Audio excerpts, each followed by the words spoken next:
Hi, I'm Wendy Ventura, personal relationship coach. Thanks for joining me today, or today 26 of the 40-day marriage challenge that we've been doing.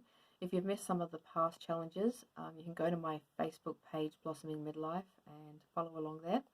But today we're talking about maintaining our unique individuality within marriage, and it does follow on very closely from yesterday's challenge, which was about becoming secure in our identity.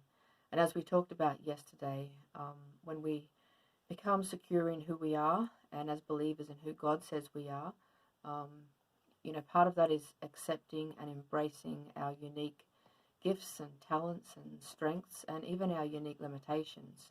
And then within the marriage, we can develop these.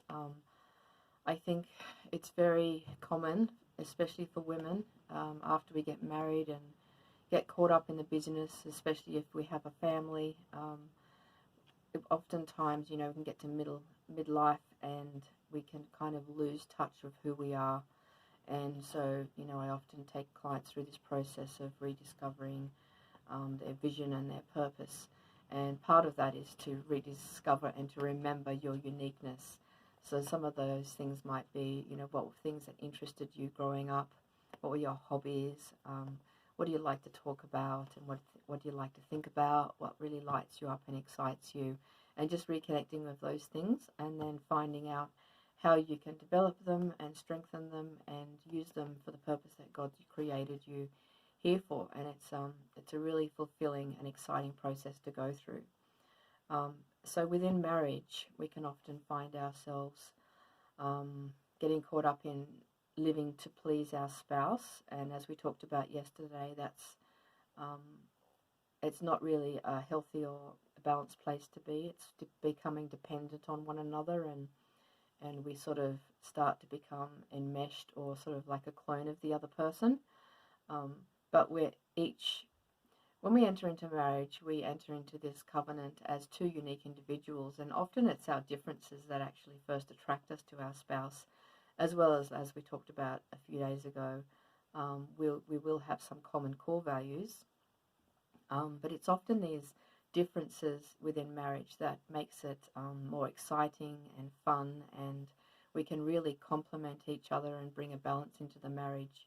And the old saying that opposites attract, well, it's definitely true in many cases, and definitely our own.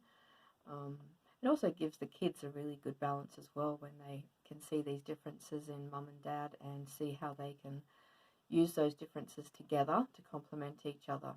So within a marriage, we want to embrace those differences. We want to embrace our uniqueness and be free to develop them, to be free to be who God created us to be.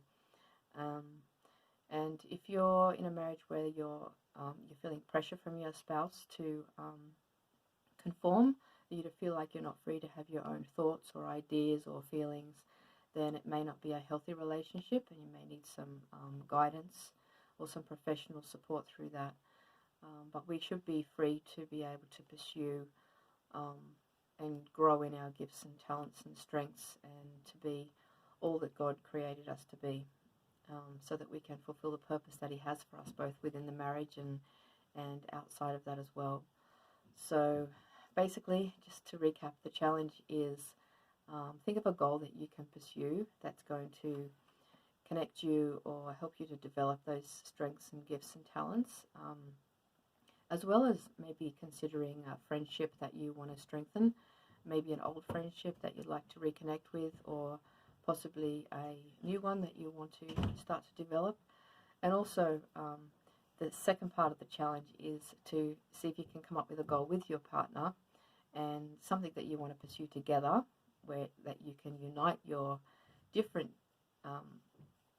unique strengths and gifts and work together as a couple, as well as maybe thinking of a friendship that you might want to pursue as a couple, out sort of within the marriage, but sort of extending that circle of community and support that you have as a couple or a family.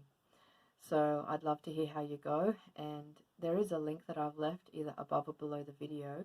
If you'd like to click that, you can download the complete set of 40 challenges so that you can follow on and just keep being reminded each day of different areas of the marriage that you could be thinking about or strengthening.